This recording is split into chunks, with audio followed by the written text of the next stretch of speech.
Welcome and thank you for joining our group on how to raise a grateful child in an entitled world. Entitlement, what does it mean? It's believing oneself to be inherently deserving of privileges or special treatment. I think when we think of entitlement, it has a very negative connotation. And of course it does. But I also want you to remember that when we're talking about entitlement in young children, it's usually a product of their environment and their world, and not to place blame on parents. But sometimes as parents, we don't even realize that we're doing it. We don't realize that we've raised our children in a way that it's become an expectation. And what I think is really important as a parent is to not be hard on yourself, and to know that if your child is acting entitled, it's because you have provided for them so well that they think they deserve it. They think that they deserve that privilege or that special treatment. And so we may not want them to act in an entitled way, but it certainly is an indication that you as a parent are trying very hard. It just may mean we need to take a step back to make sure that they understand that these are things that as a parent you don't have to do, but that you've chosen to do. And that these are things and privileges and special treatments that they get because you love them or because someone else cares, not because they earned it or they deserve it. As parents, we feel a natural desire to provide for our children, especially those of us whose own parents were unwilling or unable to provide for us. I can't tell you how many parents I've worked with that say, I just want to give to my child what I didn't get in my own childhood. They often have a story to go with it. You know, I really wanted that Nintendo, or I really trying to think of things that don't date me too much. But you know, things that they want. I really wanted a Barbie doll when I was little, and back in my home country, we couldn't get it, or it was too hard. I've heard that one a lot. Or I've heard just so many different stories about, you know, certain foods that kids weren't allowed to eat. And so they're like, oh, I want to allow my kids to have treats. I was never allowed to have ice cream, or only on really special occasions. But I think that there's an in-between. We don't, just because we didn't get ice cream as kids doesn't mean our children need to get it every day. Just because we didn't get a Barbie doesn't mean our children need to have 30 of them. There has to be some sort of middle ground so that we can provide special experiences and special items for our kids without necessarily spoiling them too much or having it become an expectation that they deserve those things. The following slides are going to provide some ideas that we can use to help our children still feel a sense of gratefulness, but at the same time, while we can also continue to meet their needs. So we know if this is not about taking away things that meet their needs, but it also allows parents to sometimes go above and beyond those needs.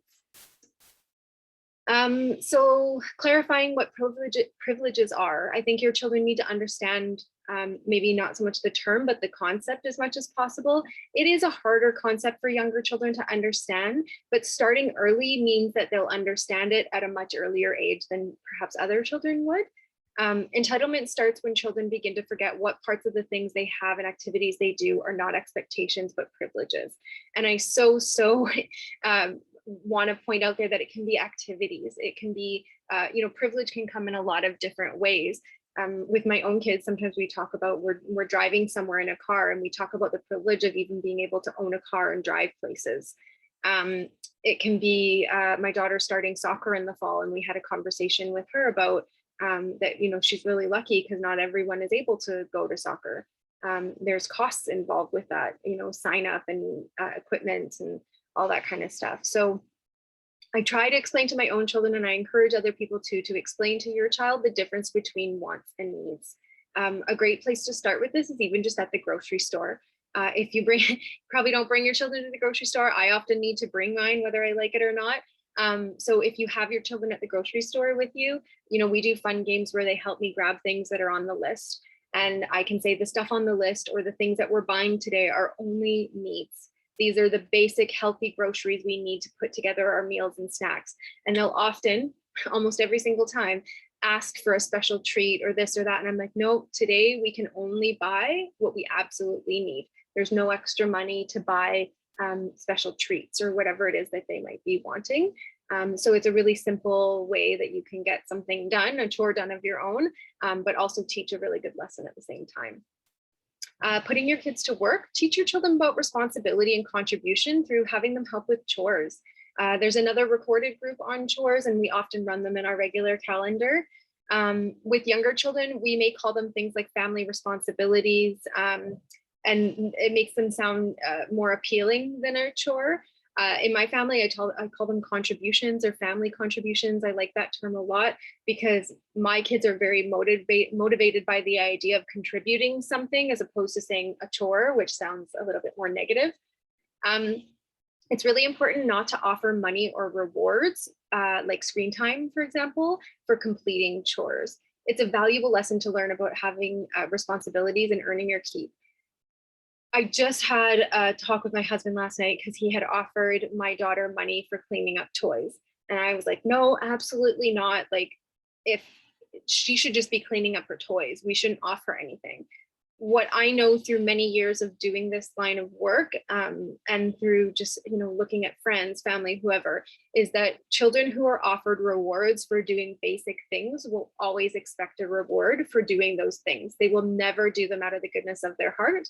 And the worst part is as kids get older, they will only expect bigger rewards.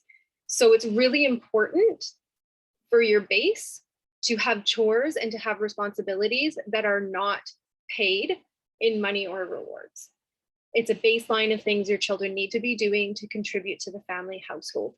It will also save your sanity if you're starting young with having your children do things versus you doing everything for them, which is also another way to make sure that they don't act entitled. Chores also help children see how much their parents do for them in a day and can increase their gratefulness for how much is done for them. So back to the example I was talking about, when my husband wanted to offer money, one of the things that a solution we came to was that they could be paid in rewards or money. I don't know how much money, but not very much, as long as it was over and above what their responsibilities were. And so one of the agreement we had come to last night was that if my daughter wanted to earn money, that she had to clean her own toys, and that was her responsibility. But if she cleaned her brother's toys, that's how she could do extra and earn more. And after she did it, she really wanted this money. I don't even remember why. But after she did it, she was like, oh, I'm so exhausted. And so I followed up with her and said, mommy does that all day long. Can you think about what that must be like? Mommy's always cooking or cleaning or, tidying up after you guys. And she's like, wow, that's a lot of work. And I think that it kind of clicked for her that, oh, I just had to do this for 10 minutes to earn something. But I talked about how I do that all day long when I'm with the kids. And I'm not doing it to earn anything. It's just part of being with the family. And I think it not only taught her a few life skills, but mainly in there too was how much is done for her in a day versus how much she actually has to do for herself. Teaching kids about money, it's helpful for children to experience what it's like to earn money and the effort and time that goes into it. So like the example I just used, we still want to create experiences and opportunities for our children to learn about earning money. If you have the extra money to spare in your family, it doesn't need to be a lot. My kids are pretty happy earning $1, but only if you have it. Or they can earn other things, screen time, whatever it might be. But that concept of earning it, you have to do something. You don't just get things for nothing. And unfortunately, that's how the world works. So it is an important lesson to teach your children at some point, that things require effort. Teaching children about financial literacy and how to save money is also really vital, starting from a young age. There's so many good children's books on this topic.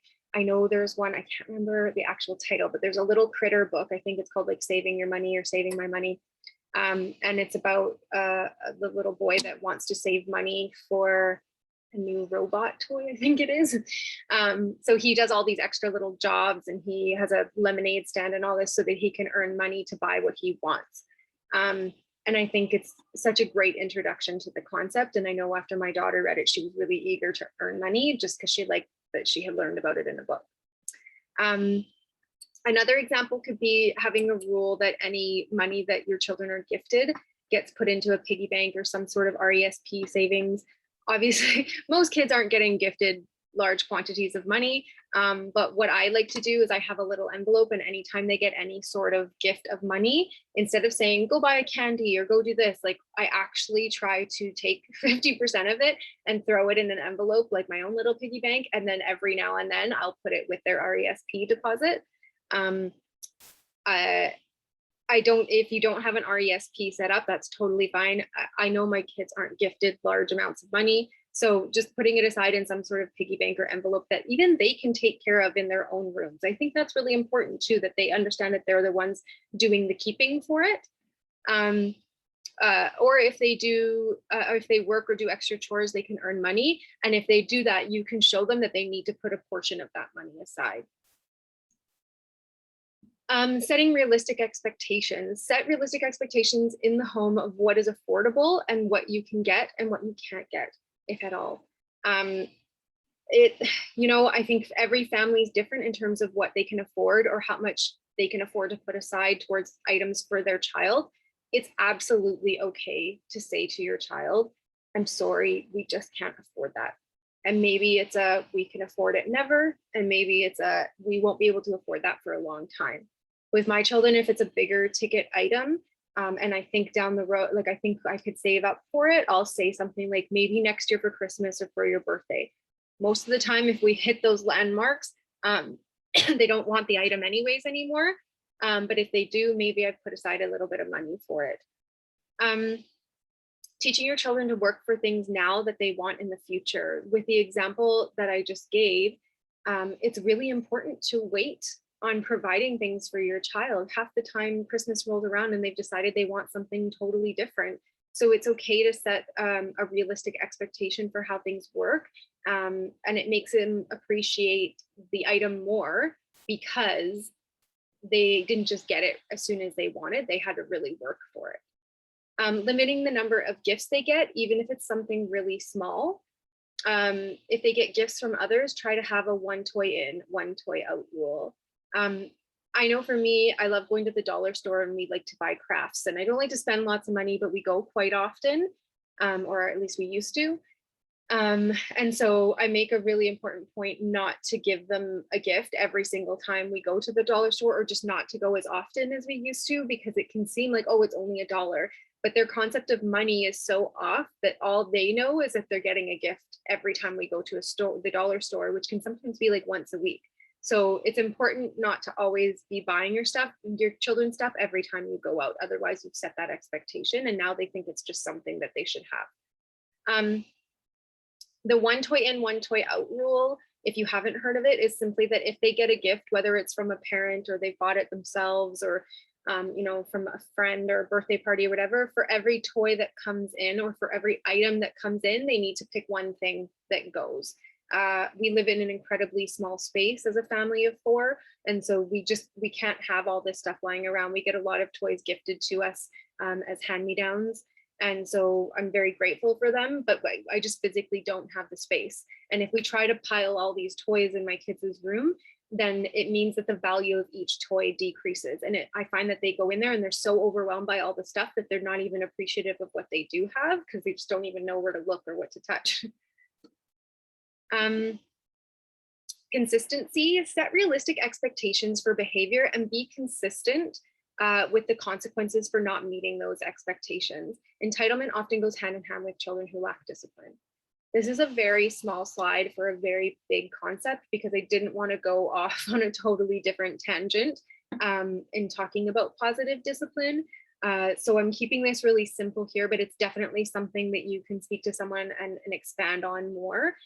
It's just the simple concept that we know that children who have expectations put upon them and know that there are consequences for misbehaviors or not meeting those expectations are less likely to act entitled because they understand that there are expectations placed on them. They can't just do whatever they want, whenever they want.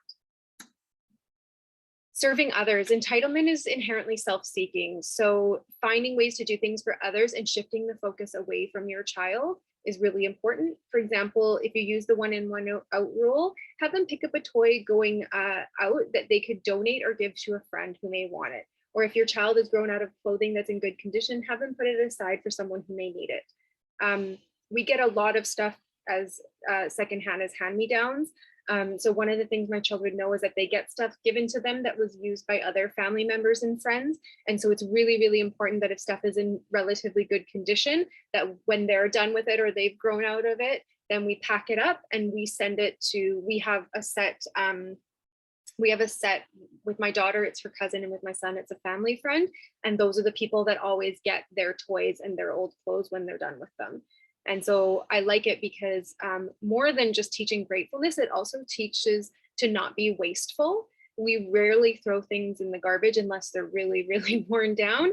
And so they see that all the items that they have value, and that it's not just going to go in the garbage when they're done with it. It's going to go to someone else so it can get used until it's absolutely unusable at that point.